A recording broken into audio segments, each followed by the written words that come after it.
Depois de 28 anos, a Áustria volta a pisar numa Copa do Mundo. E quem recebe os austríacos na estreia é a Jordânia. Uma seleção que nunca jogou um Mundial antes. Pois é, o Grupo J vai ter história escrita de dois lados. Pois é, existe uma diferença de gerações inteiras entre esses dois times. A última vez que a Áustria jogou uma Copa do Mundo foi em 1998, na França. O mundo ainda usava Discman, a internet de escada era luxo e o Brasil tinha acabado de ganhar a Copa de 94. O atacante Tony Polster ainda era o nome da seleção austríaca, e ele já tinha 34 anos na época. Três gerações de jogadores jordanianos cresceram sem ver o próprio país no Mundial. Agora, os dois se encontram na Califórnia, num estádio que nem existia quando a Áustria jogou pela última vez. O Levi's Stadium foi inaugurado só em 2014. O que está em jogo vai muito além dos 3 pontos.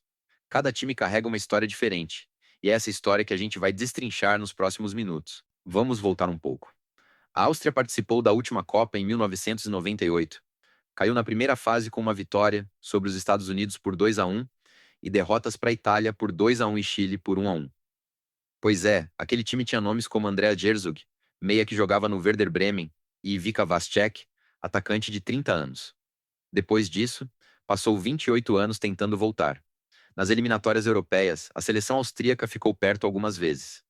Em 2014, por exemplo, perdeu a vaga nos playoffs para a Suécia, um 2-1 no placar agregado que doeu.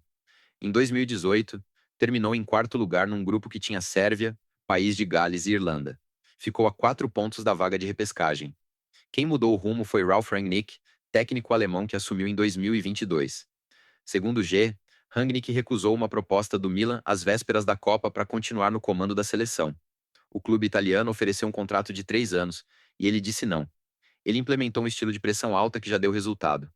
A Áustria terminou as eliminatórias da Europa com uma campanha sólida, uma derrota e um empate em 8 jogos, de acordo com dados da Gazeta Esportiva. Foram 22 gols marcados e apenas 5 sofridos nas eliminatórias. Agora, do outro lado, a Jordânia nunca tinha sequer chegado perto de uma Copa. A melhor campanha antes de 2026 foi nas eliminatórias para 2018, quando chegou à repescagem intercontinental. Perdeu do Uruguai por 1-0 no agregado, num jogo decidido num pênalti duvidoso aos 41 minutos do segundo tempo, segundo a imprensa local. Mas algo mudou nos últimos anos. Na Copa da Ásia de 2024, a Jordânia chegou à final. Feito inédito para o país. Passou por Iraque, Tajiquistão e Coreia do Sul no mata-mata. E, com a vaga garantida na Copa de 26, o país vive o que o Terra Sports chamou de a Era de Ouro do futebol jordaniano. Agora vamos ao que interessa: quem entra em campo. Pelo lado austríaco, David Alaba é o nome mais conhecido. Zagueiro e capitão, com 105 partidas pela seleção, atualmente no Real Madrid. Mas não é só ele.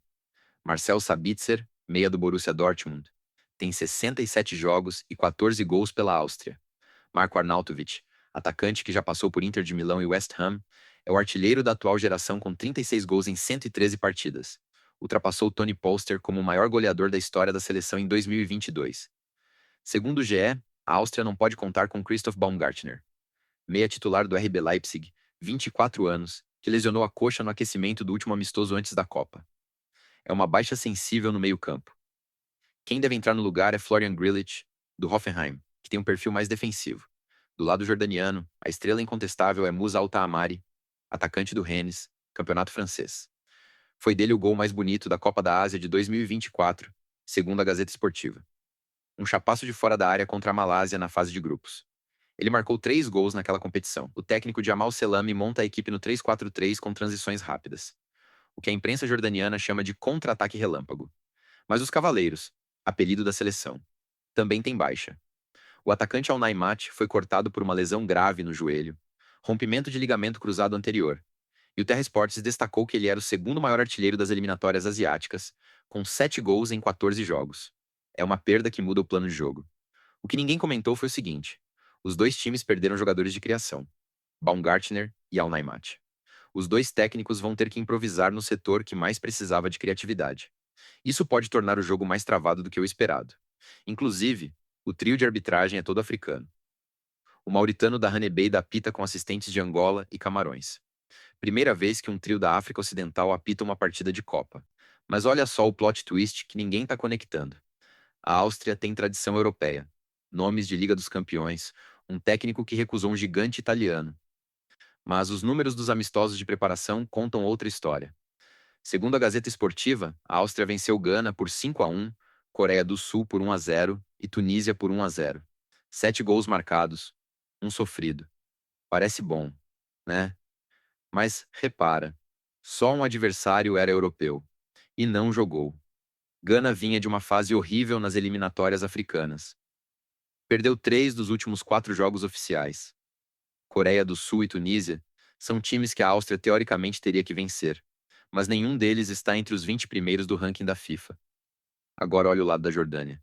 Perdeu de 4-1 para a Suíça, uma seleção que foi às quartas da última Copa, e 2-0 para a Colômbia, que terminou em terceiro lugar na Copa América de 2024. Resultados feios, sim. Mas a Suíça e a Colômbia estão no topo 20 do ranking da FIFA. Suíça em 15º, Colômbia em 12º.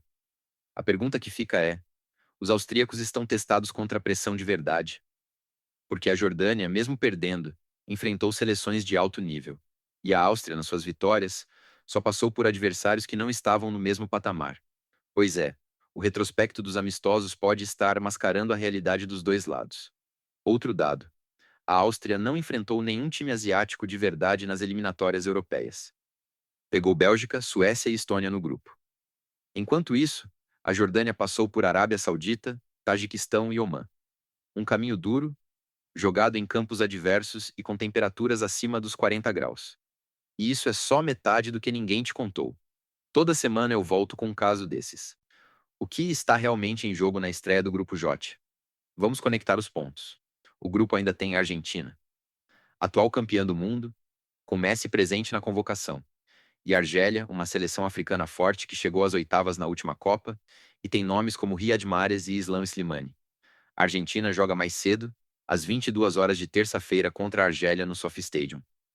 Resultado: quando Áustria e Jordânia entrarem em campo à 1 da madrugada de quarta, os dois times já vão saber o resultado do outro jogo. Se a Argentina vencer, e ela é favorita, a pressão dobra. Perder a estreia contra um adversário teoricamente menor, e depois encarar a Argentina no dia 22 de junho no AT&T Stadium, em Arlington, Texas, com capacidade para 80 mil torcedores. É cenário de eliminação precoce. A Jordânia pega a Argélia no dia 23, de volta ao Levi's Stadium. Num espaço de 24 horas, o grupo J pode se definir. Agora, uma coisa que muda completamente a análise. Nesta Copa de 48 seleções, os dois primeiros de cada grupo avançam. 12 grupos no total. Mas também os 8 melhores terceiros colocados passam. Isso significa que um empate na estreia não é o fim do mundo. Dá para sonhar com a classificação mesmo com um ponto. A matemática é simples. 4 dos 12 terceiros colocados vão para a fase mata-mata. Então, olha o paradoxo: o time que menos tem a perder.